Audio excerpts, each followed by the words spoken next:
전격 인터뷰 먼저 김현정 더불어민주당 원내대변인 만나봅니다. 전화 연결돼 있습니다. 대변인 나와 계시죠? 네, 반갑습니다. 김현정입니다. 국회에서 쟁점 법안 처리가 이어지고 있습니다. 오늘 EBS법 처리되죠? 네, 그렇습니다. 어제부터 필리버스터 지금 진행 중이고요. 오늘 오전 한 10시 반 정도에 아마 필버가 종료되고 표결이 이루어질 그럴 예정입니다. 노란봉투법 상법 개정안도 계획대로 처리하시는 거죠? 네, 그렇습니다. 24일 날 필버 이후에 노란봉투법 표결이 예정되어 있고요. 네. 25일 날 이제 상법까지 처리되면 그동안 이제 방송 3법하고 노란봉투법 상법 등에 대해서 다 이제 처리가 될 예정입니다. 특히 노란봉투법에 대해서 야당과 재계의 반발이 좀 큽니다. 이 노란봉투법 유예 기간을 두고 경영계에서는 1년을 요구했는데 이거 6개월로 그대로 가는 거죠? 네, 그렇습니다. 이 노란봉투법 관련해서는 사실 그동안 많은 논의와 공론화 과정을 거쳤었고, 다 아시는 내용이지만 윤석열 정부에서 두 차례에 걸쳐서 거부권을 행사했던 그런 법안입니다. 네. 그런데 이번에 이제 본회의에 상정된 노란봉투법은 그동안의 거부권을 행사한 법안보다도 더 재계의 의견을 반영해가지고 수정된 내용으로 지금 올라와 있는 내용이에요. 네. 그래서 지금 와서 이렇게 유예 기간을 달라라든지 또는 다시 논의하자라는 것은 저는 어불성설이라고 생각하고요. 사실 이 내용도 들어가 보면 이제 미국이라든지 EU라든지 네. 이런 곳에서는 이미 원청에서 실질적 지배력이 인정된다면 하청 노동자들과의 교섭을 해야 된다라고 이미 인정되어 있고요.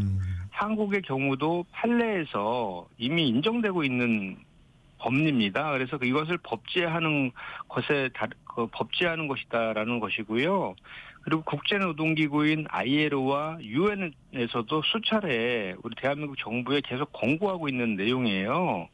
그래서 일단은 재계의 의견도 이제 반영한 수정안이기도 하고 또 그 내용들이 실질적으로 들어가 보면 그러니까 기업의 입장뿐만 아니라 노동자의 입장도 있는 것 아닙니까? 네. 그 양쪽의 입장을 다 수렴을 해서 적어도 국제 기준에는 맞춰서 가야 된다라는 차원에서 저희가 입법을 하게 된 것이다. 그래서 기업과 노동자를 너무 갈라치게 하는 방식보다는 기업과 노동자가 함께 잘 사는 그런 대한민국을 만들자라는 법이다. 이렇게 좀 이해해 주셨으면 좋겠습니다. 그래서 여권에서 계속 주장하는 게 글로벌 표준이라는 얘기를 하고 있는 거군요.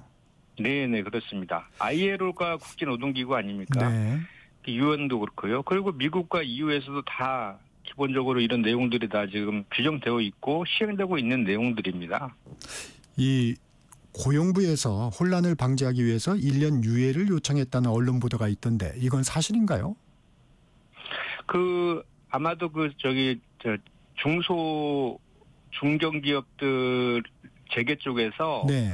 아마 그런 요구를 아마 했던 것 같아요. 네. 근데 지금 이번 법안은 이제 유예 기간이 6개월이거든요. 네. 부칙에 이제 시행 후 6개월 이후에 이제 시행한다고 되어 있기 때문에 그것을 6개월을 1년으로 이렇게 한다 해서 특별히 바뀔 이유도 없고요. 그리고 지금 우리가 좀 전에도 말씀드렸지만 노조법 2조와 3조를 개정하는 것인데 이미 그 과정에서 가장 재계에서 우려했던 손배 개별화 조항 같은 경우에도 네. 처음에 거부권 행사됐을 당시에는 그 조항이 있었거든요. 있었는데 이번에는 그 조항을 없애고 부지행정 연대 책임을 그대로 살려두고 다만 파업에 참여한 정도만큼 책임지는 그런 내용으로 수정한 내용입니다. 아시겠지만 우리가 연대보증제도도 폐지한 지 오래되었잖아요. 네. 자기가 파업에 가담한 정도만큼의 책임을 지겠다는 것은 당연한 법 논리 아니겠습니까? 민주당에서 경제형벌 민사책임 합리화 특별위원회 이것을 출범시켜서 기업의 배임죄 완화 등 경제형벌 완화를 검토하겠다 이렇게 밝혔습니다. 어떻게 추진하겠다는 건가요? 네, 일단 당에서 경제형벌 완화 관련된 TF를 만들어서 네. 이제 저희가 가동할 예정인데 이것도 마찬가지로 재계의 의견을 저희가 이제 반영하는 거예요. 네, 꾸준히 요구해 왔죠. 예, 그동안 재계에서 저도 코스피 5천 특위 위원이기도 한데 네. 상법 개정하는 과정에서도 또 노란봉투법 개정하는 과정에서도 재계의 의견들을 많이 들어왔습니다. 네. 그때 재계에서는 상법 개정에 대해서는 동의하면서도 또 이제 우려되는 지점이 그 배임죄라든지 형법상의 특별 배임죄라든지 또는 형법상의 배임죄들이 남용되는 것에 대한 우려를 많이 말씀하셨어요. 네. 그래서 이와 관련해서 그 경제 형벌과 관련된 그 완화 할 수 있는 것들이 무엇인지 좀 찾아봐서 기업의 의견을 좀 반영하고 대신에 이제 배임죄라는 것은 그 형사벌 아닙니까? 네. 그 형사벌을 완화하는 대신에 또 그만큼 그 법이 실효적이 되려고 하면 뭔가 위법행위를 했을 때의 페널티 같은 건 또 있어야 되는 거 아니에요? 그렇죠. 그래서 경제 형벌을 완화하는 대신에 또 민사 책임을 좀 강화해서 이렇게 보완하는 방식으로 그 TF가 아마 저기 가동될 그런 예정이 있고 이와 관련된 것은 이미 이재명 대통령께서 한번 재계와의 만남에서 한번 언급한 것도 있고 대통령실도 아마 이 관련된 이제 그 조직이 만들어지지 않았습니까? 그래서 그 당에서도 그에 맞춰서 당정 협의 통해서 시도적으로 하기 위해서 TF를 가동하는 것이다 이렇게 보시면 될 것 같습니다. 그러면 입법화도 이루어지는 거죠? 네, 그렇습니다. 당연히 입법이 이제 뒤따라야 될 것입니다. 네, 김용범 대통령실 정책실장 노란봉투법과 상법 개정안에 대해서 우려가 과장됐다.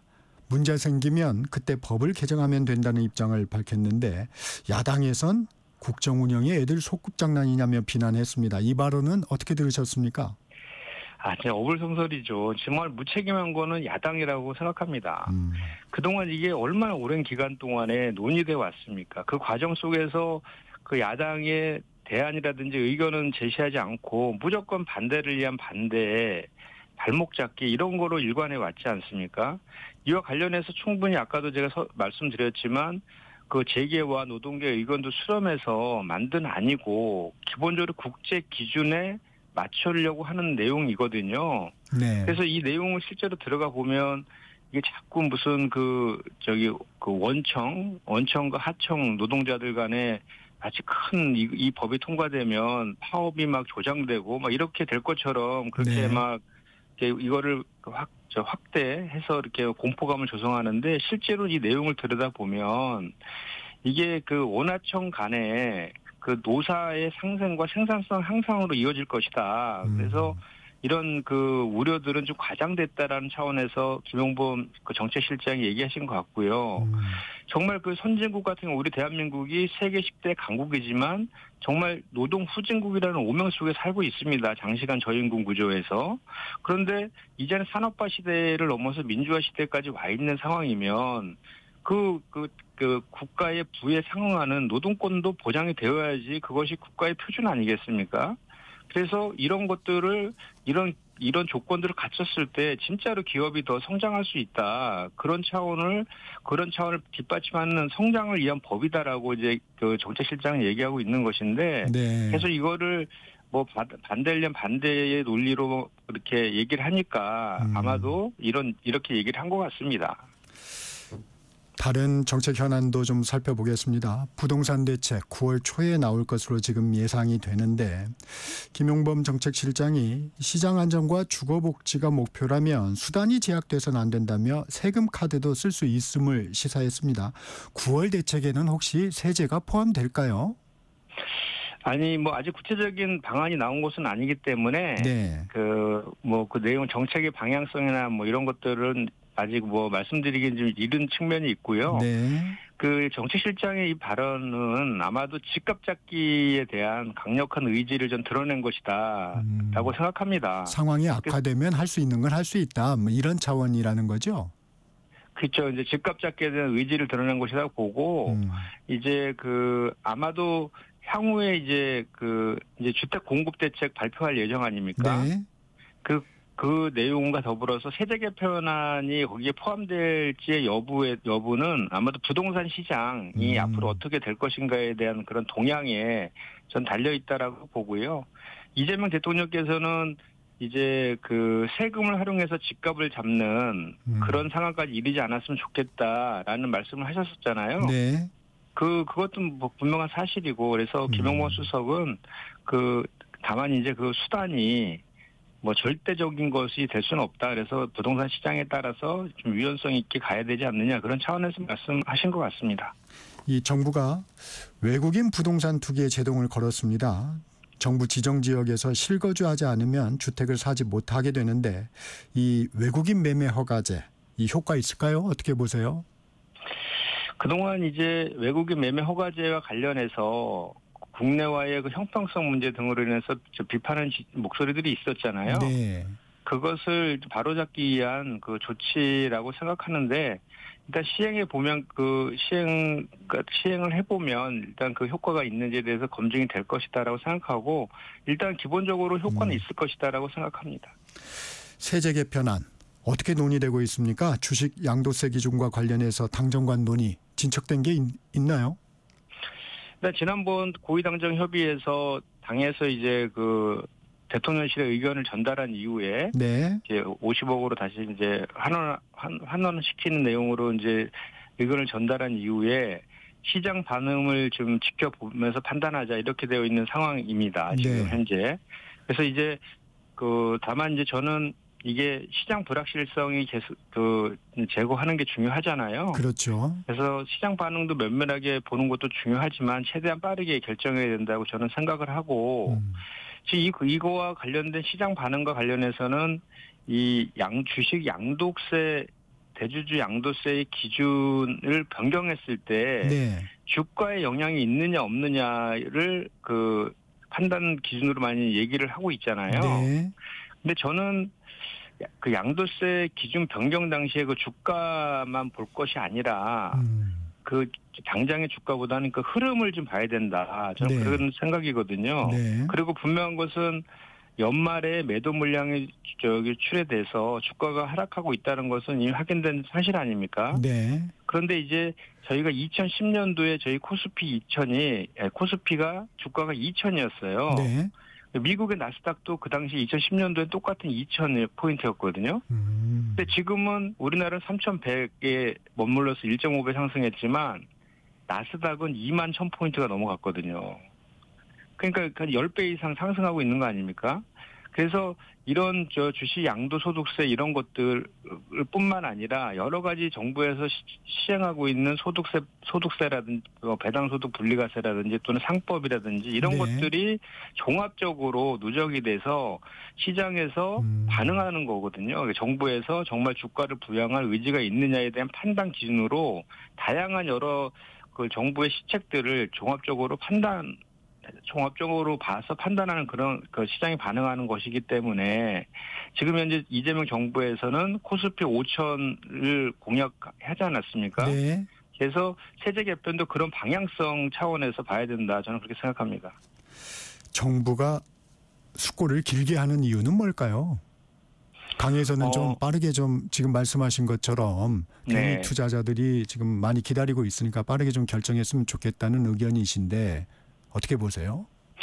일단은 여러 가지 의견이 있는 것이죠. 예를 들어서 세수가 지금 많이 부족한 상태이기 때문에 그 세수를 좀 확보해야 된다라는 주장도 있을 수 있고 또 이제 10억이 대주주냐에 대한 논란은 있지만 어쨌든 그 부자 감세에 대한 그런 우려도 좀 있는 것 같고요. 네. 어쨌든 그럼에도 불구하고 지금 현재 정책은 이제 우선순위가 중요하잖아요. 네. 저희가 목표를 코스피 5,000으로 잡았다고 하면 그 목표에 맞는 우선순위를 쓰는 것이 그 시장에 제대로 반응한 것 아닌가 저는 그렇게 생각합니다.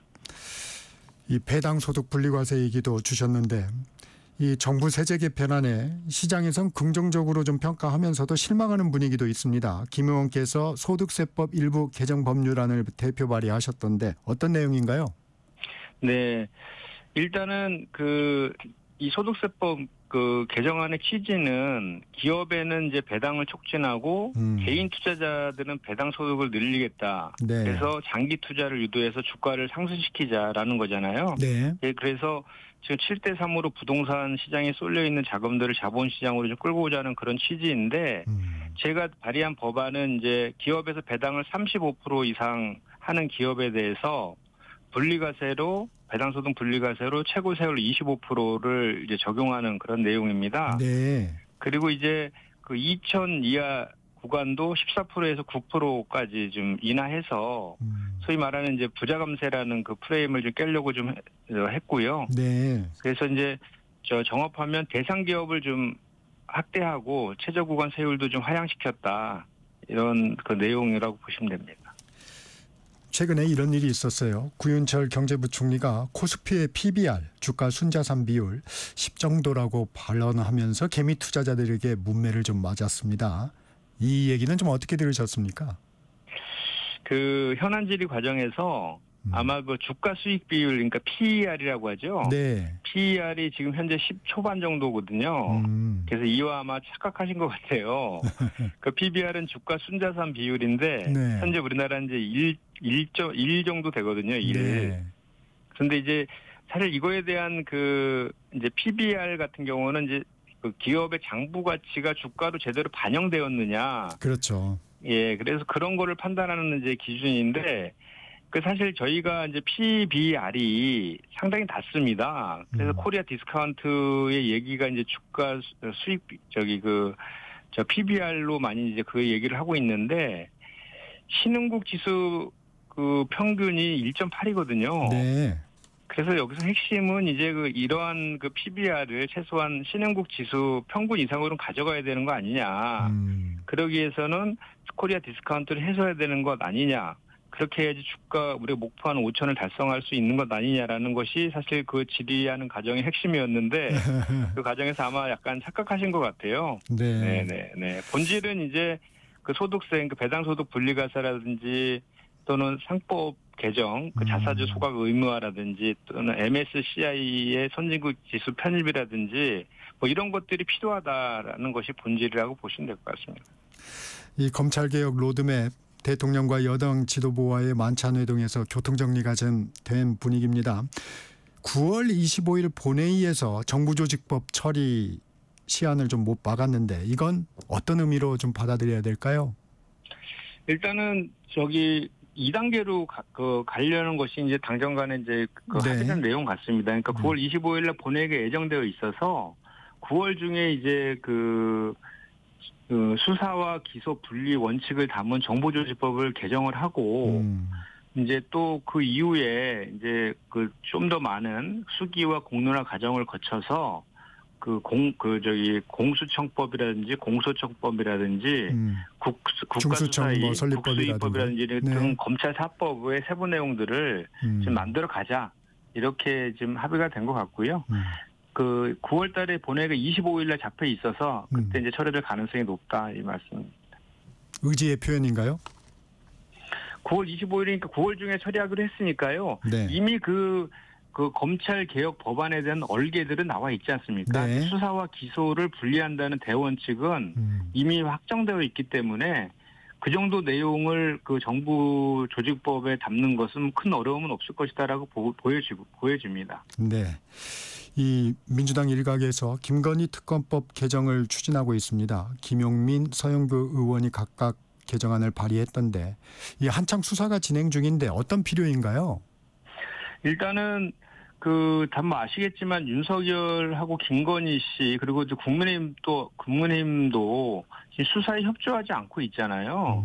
그리고 이제 그 특검은 제한된 이제 시간과 인력 속에서 지금 수사를 해야 되는 거고 그게 이제 두 차례 걸쳐서 연장이 가능한데 그렇더라도 11월 중순경에 다 종료가 되거든요. 그런데 이제 실제로 이제 수사를 하다 보면 네. 거기 수사를 하는 과정에서 인지된 수사도 그 특검의 수사 범위에 이제 들어가도록 이렇게 되어 있잖아요. 네. 근데 그 내용들의 범죄들이 계속 이제 막 고무줄 줄기처럼 나오고 있는 그런 상황이지 않습니까?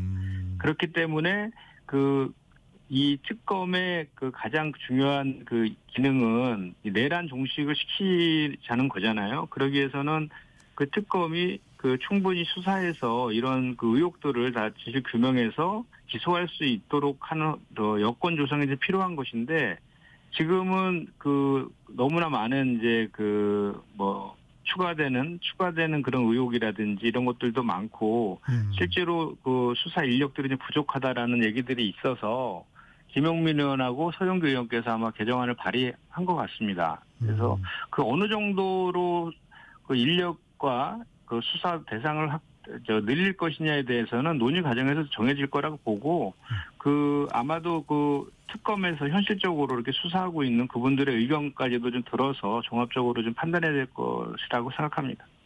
이 여당 법사위원들이 윤석열 전 대통령 체포 과정이 담긴 서울구치소 CCTV 이 자료 제출 의결을 예고했는데 이 CCTV 공개 필요한 건가요? 어떻게 보세요? 일단 CCTV를 공개하겠다, 의결하겠다라고 하는 것이 아직 결정되지는 않았고요. 네. 중요한 것은 윤석열이 2차례에 걸쳐서 체포를 거부했잖아요. 그거 정당한 공권력의 행사에 대해서 이렇게 거부를 했음에도 불구하고 오히려 적반하장식으로 그 특검을 직권남용과 독직폭행 혐의로 이제 검찰에 고발하겠다 네. 이러고 나오고 있지 않습니까? 그렇기 때문에 국민 알 권리 차원이라든지 사실관계 확인을 위해서 CCTV에 CCTV를 확인하는 것이 좀 필요하다라는 주장이 있는 것이고요. 다만 이제 이것을 공개할 것인가에 대한 여부는 이 법적 검토를 거친 후에 그리고 필요성에 대해서 이제 수기한 이후에 그때 가서 결정을 할 그럴 예정으로 알고 있습니다. 당 차원에서 결정된 건 아니군요. 그렇습니다. 아직 결정된 건 없습니다. 네, 여기까지 듣겠습니다. 지금까지 김현정 더불어민주당 원내 대변인이었습니다. 고맙습니다. 네, 감사합니다. 정격사 일부